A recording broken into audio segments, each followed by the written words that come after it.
Hello, viewers.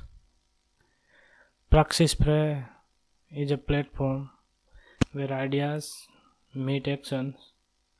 Here we explore science, humanity, the Indian Constitution, equality, casteism in India, scientific temperament, not just as theories, but as practical tool for real life. In a world full of noise, blind beliefs, and misinformations, Praxisphere focuses on rational thinking, truth, and meaningful action. If you believe in questioning, understanding deeply, and applying knowledge in real life, this channel is for you. Welcome to Praxisphere.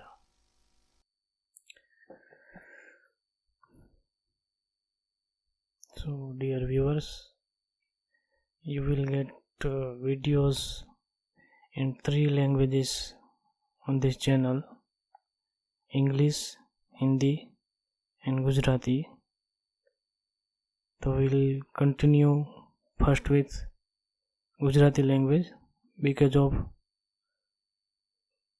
there is lots of people who don't know English, and we know our level of education, so we'll continue with regional language. તો આપણે ભારત દેશની મૂળભૂત ફરજો વિશે જાણીશું.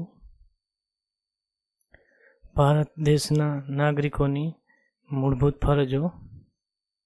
ભારત દેશના નાગરિકોની મૂળભૂત ફરજો છે તે આપણું ભારતીય બંધારણ છે, એની કલમ 51A આપવામાં આવેલ છે. તો મૂળભૂત ફરજો શા માટે આપણે જોવી જોઈએ અને એના વિશે શા માટે જાણવું જોઈએ? તો આપણું પણ એક દેશ માટે ક્યાંક યોગદાન હોવું જોઈએ. આપણે જે દેશમાં રહીએ છીએ, જે જમીન પર રહીએ છીએ, જે પાણી પીએ છીએ, જે હવા લઈએ છીએ, જે દેશ આપણને સિક્યુરિટી આપે છે, જે દેશનો આપણે ગર્વ લઈએ છીએ, તો એ દેશ પ્રત્યે આપણી પોતાની પણ કંઈક ફરજો હોય છે. તેના વિશે આપણે જાણીએ. બંધારણનું પાલન કરવું. તો બંધારણના નિયમોનું પાલન કરવું. આપણને જે બંધારણ મળે છે તેને ચુસ્તપણે પાલન કરવું જોઈએ. રાષ્ટ્રધ્વજનું અને રાષ્ટ્રગીતનું સન્માન કરવું.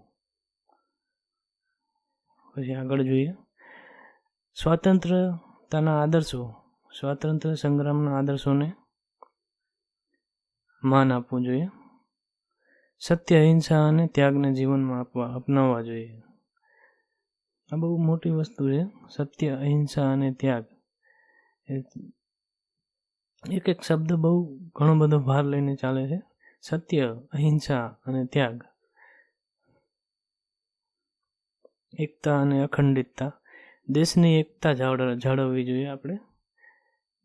આપણો દેશ છે એ વિવિધતામાં એકતા ધરાવતો દેશ છે, જે આપણે એક ગર્વની બાબત છે. તો એ આપણે જાળવવું જોઈએ.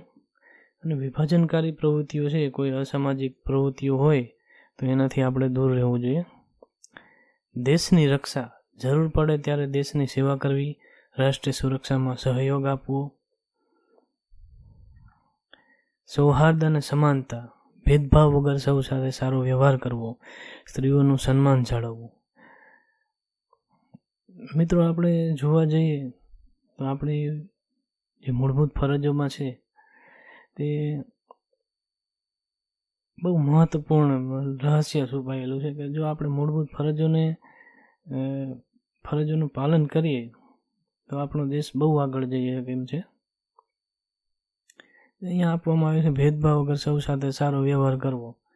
તો તમે જોતા હશો કે આપણા વ્યવહારમાં સમાનતાનું કેટલું મહત્વ, સમાનતાને કેટલું ધ્યાન આપવામાં આવે છે. અને બીજો ઓપ્શન છે સ્ત્રીઓનું સન્માન જાળવવું. શું આપણે આપણી જે ફરજો છે એનું પાલન કરીએ છીએ? સંસ્કૃતિનું સંરક્ષણ કરવું, ભારતની પરંપરા અને વારસાને જાળવવું. તો આપણી પરંપરા છે, સોનાની ચીડિયા હતો આપણો દેશ, બરાબર. વિશ્વગુરુ એ અર્થમાં કહેવાતો તો જ્ઞાનના અર્થમાં. તો આપણે પરંપરા જાળવી રહ્યા છીએ કે નથી જાળવી રહ્યા? આગળ જે સાંસ્કૃતિક મૂલ્યોનું રક્ષણ કરવું. તો આપણા સાંસ્કૃતિક મૂલ્યો છે એનું આપણે રક્ષણ કરવું જોઈએ. સાંસ્કૃતિક મૂલ્ય ઇન ધ સેન્સ કે સમજવા જઈએ તો આપણા મહાપુરુષોએ આપેલા વિચારો, આપણી પરંપરાઓ એવી નહીં જે સમાનતાને ધ્યાનમાં નથી લેતી. તો એવા મૂલ્યોને આપણે ધ્યાનમાં લેવાના છે જે ધર્મ નિરપેક્ષતા છે, સમાનતાને તમારે આગળ લઈને ચાલે, માનવતાને આગળ લઈને ચાલે, એવા જે ભારત દેશના સાંસ્કૃતિક મૂલ્યો છે એનું આપણે રક્ષણ કરવું જોઈએ. વન, નદીઓ, પ્રાણીઓનું રક્ષણ કરવું જોઈએ. તો આપણા દેશમાં વૃક્ષો, નદીઓ અને પ્રાણીઓ એને પૂજવામાં આવે છે, માતાઓ કહેવામાં આવે છે, અને જે આપણે જાણીએ છીએ, બરાબર. તો પર્યાવરણનું સંરક્ષણ કરવું જોઈએ તો આપણે એમાં કરીએ છીએ.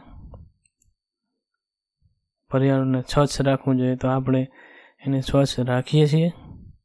એક આ સવાલ કરવા લાયક છે. વૈજ્ઞાનિક દ્રષ્ટિકોણ, દુનિયા અત્યારે ક્યાં પહોંચી છે, બરાબર, અને આપણે ભારત દેશમાં અંધશ્રદ્ધાને છોડવી. તમે પેપર જોતા હશો, છાપામાં જોતા હશો, ક્યારેક તો તમને એવું મળતું હશે કે આ અંધશ્રદ્ધાના લીધે આવી ઘટનાઓ બની, કોઈ બાબાના ચક્કરમાં ફસાઈ ગયું, કોઈ આના કીધાથી આવી રીતે કહ્યું. ઘણી બધી બાબતો બનતી હોય છે. તો શા માટે ના આપણે વૈજ્ઞાનિક દ્રષ્ટિકોણ અપનાવીને આગળ જઈએ?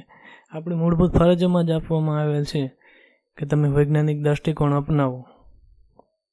સાયન્ટિફિક ટેમ્પરામેન્ટ જીવન જીવવાની એક સારી રીત પણ દર્શાવે છે. તર્ક અને વિજ્ઞાન આધારિત વિચારવું. કોઈએ કીધું આમ હતું તેમ હતું એ નહીં.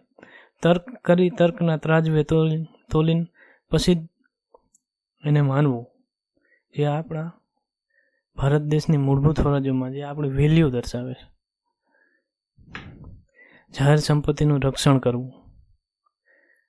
સરકારી સંપત્તિને નુકસાન ન પહોંચાડવું. તો આપણે કોઈ સરકારી કચેરીઓમાં, સરકારી સંસ્થાનોમાં ગયા હોય તો આપણે જોઈ શકીએ છીએ કે કેવી રીતે એનું રક્ષણ કરેલું હોય છે સામાન્ય જનતા અને દરેક નાગરિક દ્વારા. તો આપણી ફરજમાં આવે છે જાહેર સંપત્તિનું રક્ષણ કરવું અને હિંસાનો ત્યાગ કરવો. હિંસાનો ત્યાગ કરવો એક બહુ મોટો વિષય છે કે હાલતા ને ચાલતા નાની બાની બાબતમાં હિંસા કરવી. હિંસાથી કોઈ ઉદ્ધાર જ નથી થવાનો. તમને ક્ષણિક તમારો ગુસ્સો નીકળી જાય પણ એનું પરિણામ બહુ ખરાબ આવતું હોય છે. તો હિંસાનો ત્યાગ કરવો, જાહેર સંપત્તિનું રક્ષણ કરવું એ આપણી મૂળભૂત ફરજોમાં આવે છે. આગળ જઈએ. શ્રેષ્ઠતા માટે પ્રયત્ન.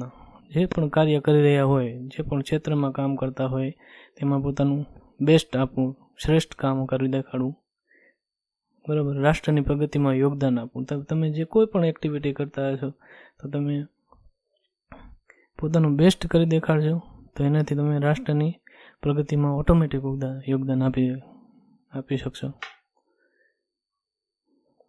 પછી આગળ જોઈએ તો 6 થી 14 વર્ષની વયના બાળકોને શિક્ષણ આપવું. શાળામાં ભણવા માટે પ્રોત્સાહિત કરવું.